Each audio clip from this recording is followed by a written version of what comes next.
पाठी आपके साथ और इंदौर से आ रही बड़ी खबर, जहां रानीपुरा इलाके में एक 3 मंजिला मकान गिर गया और इसमें एक युवती समेत 2 लोगों की मौत हो गई। तो मरने वालों का आंकड़ा 3 हो गया। घायल 12 लोग बताए जा रहे हैं। 3 महीने की एक बच्ची भी इसमें शामिल है और घायलों में से 4 लोगों की हालत काफी गंभीर है और सभी घायलों को MY हॉस्पिटल में एडमिट करवाया गया। और जानकारी के मुताबिक इस 3 मंजिला भवन में 4 परिवार रहते थे। इनमें से 9 कहीं रिश्तेदारी में बाहर गए हुए थे, जबकि मलबे में 14 लोग दब गए थे।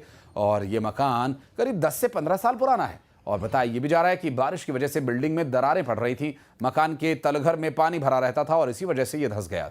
बहरहाल जांच के लिए मौके पर FSL की टीम पहुंच चुकी है। खबर इंदौर से, जहां 4 तस्वीरें इस पूरे मामले से जुड़ी हुई आपको दिखा रहे हैं। और एक 3 मंजिला भवन इमारत गिरने की वजह से यह हादसा हुआ और इंदौर का यह बड़ा हादसा, जिसमें अब तक एक युवती समेत 2 लोगों की मौत होने की खबर सामने आई है। और बात करेंगे हमारे सहयोगी मिथिलेश गुप्ता, लगातार ग्राउंड जीरो पर घटना के तुरंत बाद से भी मौजूद हैं अब तक। मिथिलेश, क्या राहत और बचाव कार्य में अभी वृद्धि देखी जा रही है और किस तरह घायलों की हालत है, क्या कुछ है डिटेल्स अपने पास? 3 मंजिला मकान भरभरा कर नीचे क्यों गिरा? प्रारंभिक जांच में बात सामने आ चुकी है कि ये जो साइड वॉल है, ये जो साइड की दीवार है, ये साइड की दीवार धंसने से ये पूरा मकान पीछे की तरफ गिर गया। ये बात अभी तक सामने आई है। FSL की जो महिला अधिकारी हैं वो यहाँ सुबह जांच के लिए पहुंची थी। उन्होंने कहा कि ये जो साइड वॉल है, ये साइड वॉल गिरने की वजह से ये हादसा हुआ। हालांकि ये बात सामने आ रही है कि तलघर में पानी भरा हुआ था, यहाँ से कई सारी पाइपलाइन भी निकली हुई हैं, जिसकी वजह से ये नींव कमज़ोर हो गया था। बिल्डिंग मटेरियल जो है उसके सैंपल जो हैं वो जांच के लिए ले लिए गए हैं कि आखिर किस क्वालिटी का इस्तेमाल किया गया था बिल्डिंग के कंस्ट्रक्शन में, यानी गिट्टी, सीमेंट, रेत, मिट्टी और लोहे की सरिया। इन सभी को इस वक्त जांच में ले लिया गया है। क्वालिटी को लेकर इस वक्त जांच पड़ताल शुरू कर दी गई है और ऐसा माना जा रहा है कि जो वॉल है ये बहुत ही कमज़ोर था। दूसरी तरफ ये था कि तलघर में पानी भरा हुआ था, वॉल पहले से ही कमज़ोर था, जिसके वजह से ये हादसा हो गया। फिलहाल इस वक्त जो नगर निगम के बिल्डिंग ऑफिसर हैं उनके वो भी यहाँ पर पहुँचने वाले हैं। बहुत सारी चीज़ें स्पष्ट हो पाएंगी कि आखिर ये बिल्डिंग कितना साल पुराना है, ये बिल्डिंग लीगल है या इनलीगल है। तमाम चीज़ों को लेकर इस वक्त जाँच पड़ताल चल रही है। लेकिन ये तस्वीर दिखा रहे हैं, इस तस्वीरों से आशीष समझा जा सकता है कि हादसा कितना भयावह रहा। जिस वक्त ये घटना हुआ उस वक्त परिवार के 14 लोग घर के अंदर ही मौजूद थे। 2 लोगों की जान जा चुकी है, कई लोगों को गंभीर चोट आई है। ये तस्वीर इस वक्त आपको दिखा रहे हैं कि जहां इस वक्त मैं खड़ा हूं, यहीं से ये जो वॉल है, ये इस पास में बिल्कुल ये जो वॉल है, इसी वॉल को लेकर बात कही जा रही है कि ये जो दीवार है, ये साइड पिलर जो है, इसी के धंसने की वजह से यह हादसा हुआ। और देखिए इस वक्त हम जहाँ में मौजूद है, नीचे तलघर भी है और तलघर के अंदर पानी भरा हुआ था, गोडाउन भी था, बाहर छोटी छोटी कई सारी दुकानें संचालित भी थी। तो बहुत सारे सवाल हैं जिनके जवाब आना बाकी है। जांच पड़ताल शुरू हो चुकी है, इन्वेस्टिगेशन चल रही है।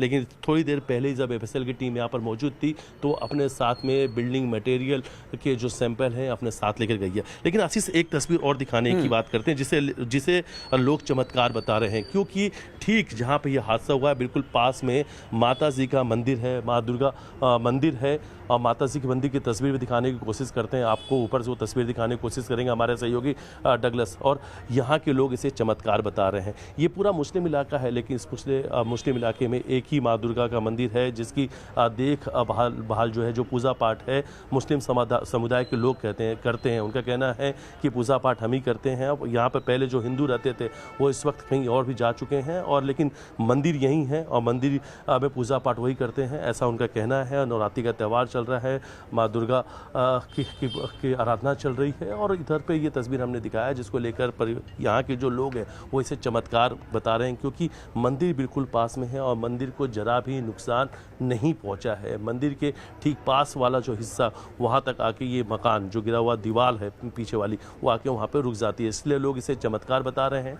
और हालांकि देखिए तस्वीर दूसरी तरफ भी हम आपको कई सारी दिखा रहे हैं कि जिसमें ये पूरा जो मकान है उसकी भयावह तस्वीर है। एक बात और जो इसमें सवाल योग्य नजर आ रही है वो मैं आपसे जानना चाहूंगा कि 10 से 15 साल पुराना ये मकान होने का दावा किया जा रहा है। 10-15 साल में ही इस मकान की इतनी खराब हालत, गुणवत्ता को लेकर स्वाभाविक सवाल उठ रहे हैं। और क्योंकि एक अमूमन क्या होता है, जिस कॉलोनी में घर बन रहे होते हैं तो उसी तरह के निर्माण सामग्री और उसी तरह के लोग भी और मकानों को भी बनाते हैं, तो इसके समय के साथ बने हुए और मकानों को भी क्या जांचा जाएगा कि उनकी क्या स्थिति है, कहीं और इस तरह की घटना की पुनरावृत्ति ना हो जाए? हाँ जी बिल्कुल, और ख़ासतौर पे इसी इलाके की अगर हम बात करते हैं दौलतगंज और कोष्टी मोहल्ला की, जहाँ पर ये पूरा हादसा हुआ है, ये रानीपुरा मच्छी बाजार से लगा हुआ एक पूरा रवासी इलाका है और इस वक्त यहाँ पर जांच पड़ताल चल रही है। तमाम आसपास के जो और भी मकान हैं उनके दस्तावेज निकाले जा रहे हैं, ये बात की जाँच की जा रही है कि ये मकान लगभग कितने साल पुराना है। देखिए कुछ लोग हैं, कुछ लोगों का कहना है कि करीब 10 से 15 साल पुराना मकान है, लेकिन कई ऐसे लोग हैं जिन्होंने बताया कि यह मकान जो है 30 से 35 साल पुराना है। कुछ समय पहले ही ऊपर के जो हिस्सा है, ऊपर के हिस्से में टीन सेट का निर्माण कार्य हुआ था, इसलिए लोगों का कहना है कि 10 से 15 साल पहले ये मकान बना था। तो बीच बीच में जो थोड़ा बहुत काम हुआ उसको लेकर लोगों को शायद ये लगता है कि ये मकान का काम बाद में हुआ है, लेकिन जो लोग हैं, पुराने जो लोग, उनका कहना है कि 30 से 35 साल पुराने जो मकान है। अब हालांकि देखिए ये सब चीज़ें तो अधिकारी जब है, अधिकारी सामने आएंगे, अधिकारी इसका जवाब देंगे कि ये मकान कितने साल पुराना, जब परिवार के लोग सामने आएंगे। हालांकि जो पड़ोसी हैं, रवासी जो हैं, उनके द्वारा ही जानकारी दी जा रही है, तो इंतजार किया जा रहा है कि जब परिवार के लोग यहाँ पर आए उनसे ही जानकारी सामने आ पाएगी। लेकिन ये बात जरूर है कि कुछ लोगों से हमने बातचीत की जो इस मकान के ठीक सामने रहते हैं कि जब भी उन्होंने देखा, यानी शुरुआत से जब से देखते हुए आ रहे हैं, वो परिवार यहीं रहता रहा। यानी पहले यहाँ पर एक झोपड़ी थी, झोपड़ी के बाद उन्होंने यहाँ पे मकान बना लिया और लगभग 30 से 35 साल पुराना मकान है। तो ये बात कहीं ना कहीं बिल्कुल सही है कि आशीष के मकान को 30-35 साल हो गए थे। लेकिन अब देखिए बहुत सारी चीजें बाद में स्पष्ट होंगी, लेकिन तस्वीरें आपको दिखा रहे हैं कि कितनी ये भयावह तस्वीर है। और जब ये घटनाक्रम हुआ, जिस तरह का ये पूरा घटनाक्रम है और लोगों में भी इस तरह की घटना के बाद दहशत आ जाती है।